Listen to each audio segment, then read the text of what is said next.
Hi, ಎಲ್ಲರಿಗೂ ನನ್ನ ನಮಸ್ಕಾರ. Welcome to my YouTube channel. ನನ್ನ ಕತೆ ನಿಮ್ಮ ಜೊತೆ. ನಾನು ನಿಮ್ಮ ರೇಖಾ ಶಿವಸುತೆ.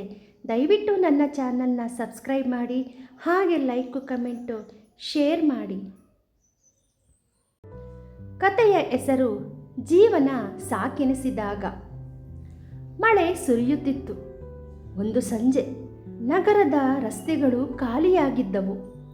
ರಾಘವ್ ಬಸ್ ಸ್ಟ್ಯಾಂಡಿನ ಬೆಂಚ್ ಮೇಲೆ ಒಬ್ಬನೇ ಕುಳಿತಿದ್ದ. ಅವನ ಕಣ್ಣುಗಳಲ್ಲಿ ದಣಿವು, ಮನಸ್ಸಿನಲ್ಲಿ ಸಾವಿರ ಪ್ರಶ್ನೆಗಳು. ಅವನು ನಿಧಾನವಾಗಿ ತನ್ನಲ್ಲೇ ಮಾತನಾಡಿಕೊಂಡನು. ಜೀವನ ಸಾಕೆನಿಸುವುದು ಯಾವಾಗ? 3 ವರ್ಷಗಳಿಂದ ಅವನ ಜೀವನದಲ್ಲಿ ಏನೂ ಸರಿಯಾಗಿ ಆಗುತ್ತಿರಲಿಲ್ಲ. ಅವನು ಕೆಲಸ ಮಾಡುತ್ತಿದ್ದ ಕಂಪನಿ ಆಕಸ್ಮಿಕವಾಗಿ ಮುಚ್ಚಿಬಿಟ್ಟಿತು. ಅದಾದ ನಂತರ ಹೊಸ ಕೆಲಸ ಅವನಿಗೆ ಸಿಗಲಿಲ್ಲ. ಮನೆಯಲ್ಲೂ ಸಮಸ್ಯೆಗಳು ಹೆಚ್ಚಾಗುತ್ತಿದ್ದವು. ಒಂದು ದಿನ ತಂದೆ ಕೋಪದಿಂದ ಹೇಳಿದರು, ನೀನು ಏನು ಮಾಡ್ತೀಯ ಜೀವನದಲ್ಲಿ?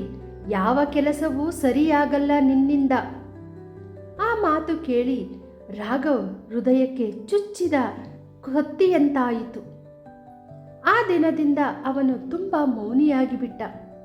ಸ್ನೇಹಿತರ ಜೊತೆ ಮಾತನಾಡುವುದು ಕಡಿಮೆಯಾಯಿತು. ಹೊರಗೆ ಹೋಗುವುದು ಕಡಿಮೆಯಾಯಿತು.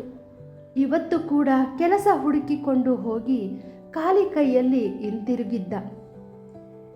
ಬಸ್ ಸ್ಟ್ಯಾಂಡಲ್ಲಿ ಕುಳಿತಿದ್ದ ಅವನು ತನ್ನ ಜೀವನವನ್ನು ನೆನೆಸಿಕೊಂಡ. ನಾನು ಏಕೆ ಬದುಕುತ್ತಿದ್ದೇನೆ? ನನ್ನಿಂದ ಯಾರಿಗೂ ಉಪಯೋಗ ಇಲ್ಲ ಎಂದುಕೊಂಡನು. ಅಷ್ಟರಲ್ಲಿ ಅವನ ಪಕ್ಕದಲ್ಲಿ ಒಂದು ವಯಸ್ಸಾದ ಅಜ್ಜ ಕುಳಿತುಕೊಂಡರು. ಅವರು ರಾಘವ್ ಮುಖವನ್ನು ನೋಡಿದರು. ಏನಪ್ಪ, ತುಂಬ ಯೋಚನೆ ಮಾಡ್ತಾ ಇದ್ದೀಯಾ ಎಂದು ಕೇಳಿದರು. ರಾಘವ್ ಸ್ವಲ್ಪ ನಗುಮುಖ ಮಾಡುವ ಪ್ರಯತ್ನ ಮಾಡಿದ. ಏನೂ ಇಲ್ಲ ಅಜ್ಜ ಎಂದನು.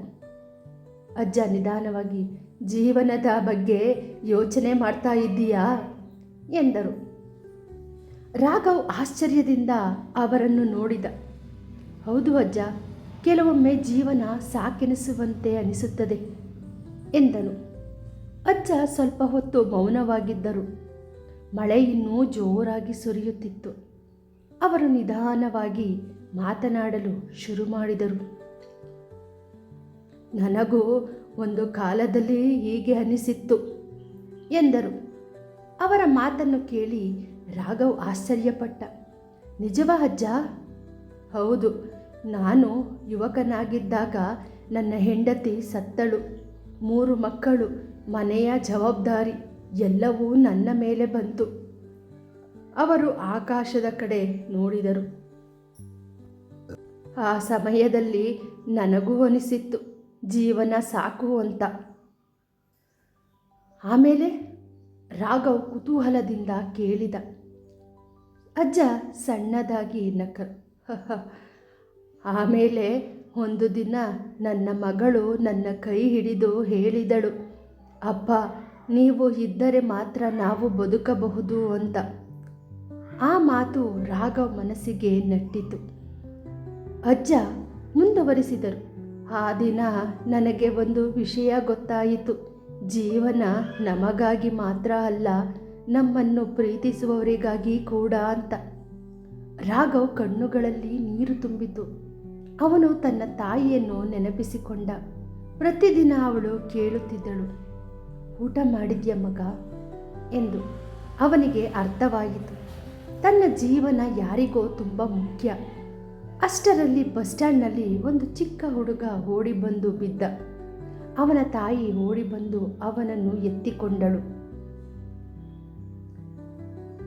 ಏನೂ ಆಗಿಲ್ಲ, ನಾನು ಇದ್ದೀನಲ್ಲ ಎಂದು ತಾಯಿಯು ಹೇಳುತ್ತಾ ಸಂತೈಸಿದಳು. ಆ ದೃಶ್ಯ ನೋಡಿದ ರಾಘವ್ ಮನಸ್ಸು ಬದಲಾಯಿತು. ಅವನು ಆಳವಾಗಿ ಉಸಿರೆಳೆದ. ಅಜ್ಜ, ಜೀವನ ಸಾಕೆನಿಸುವುದು ಯಾವಾಗ ಗೊತ್ತಾ ಎಂದು ಕೇಳಿದನು. ಅಜ್ಜ ನಕ್ಕು ಹೇಳಿದರು, ಯಾವಾಗ ಎಂದರು. ರಾಘವ್ ನಿಧಾನವಾಗಿ ಹೇಳಿದ, ನಮ್ಮನ್ನು ಪ್ರೀತಿಸುವವರನ್ನು ಮರೆತು ಬಿಟ್ಟಾಗ. ಆಗ ಅಜ್ಜ ತಲೆಯಾಡಿಸಿದರು. ಸರಿ ಹೇಳಿದೀಯಾ ಎಂದರು. ಮಳೆ ನಿಂತಿತ್ತು. ರಸ್ತೆಯಲ್ಲಿ ಬೆಳಕು ಹೊಳೆಯುತ್ತಿತ್ತು. ರಾಘವ್ ಬೆಂಚಿನಿಂದ ಎದ್ದು ನಿಂತ. ಅವನ ಕಣ್ಣುಗಳಲ್ಲಿ ಈಗ ದಣಿವು ಇರಲಿಲ್ಲ, ಹೊಸ ಆಶೆ ಇತ್ತು. ಅವನು ಅಜ್ಜನಿಗೆ ಹೇಳಿದ. ಧನ್ಯವಾದಗಳು ಅಜ್ಜ ಎಂದನು. ಆಗ ಅಜ್ಜ ಅವನಿಗೆ ಹೇಳಿದರು. ಜೀವನ ಕೆಲವೊಮ್ಮೆ ಕಷ್ಟ ಕೊಡುತ್ತದೆ, ಆದರೆ ಅದೇ ಜೀವನ ಒಂದು ದಿನ ದೊಡ್ಡ ಸಂತೋಷ ಕೊಡುತ್ತದೆ ಎಂದರು. ರಾಘವ್ ಮನೆ ಕಡೆ ನಡೆದು ಹೋದ. ಅವನ ಮನಸ್ಸಿನಲ್ಲಿ ಒಂದು ಹೊಸ ಮಾತು ಮೂಡಿತ್ತು. ಜೀವನ ಸಾಕೆನಿಸುವುದು ನಾವು ಆಸೆ ಬಿಡುವಾಗ ಮಾತ್ರ, ಆದರೆ ಆಸೆ ಹಿಡಿದರೆ ಜೀವನ ಮತ್ತೆ ಶುರುವಾಗುತ್ತದೆ.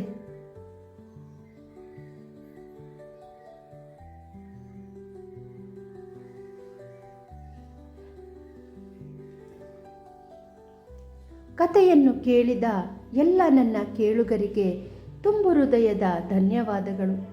ಕತೆ ನಿಮಗೆ ಇಷ್ಟವಾಗಿದ್ದರೆ ದಯವಿಟ್ಟು ನನ್ನ ಚಾನಲ್ನ ಸಬ್ಸ್ಕ್ರೈಬ್ ಮಾಡಿ, ಹಾಗೆ ಲೈಕು, ಕಮೆಂಟು, ಶೇರ್ ಮಾಡಿ. ನಿಮ್ಮ ಪ್ರೋತ್ಸಾಹದ ನಿರೀಕ್ಷೆಯಲ್ಲಿ ಧನ್ಯವಾದಗಳು.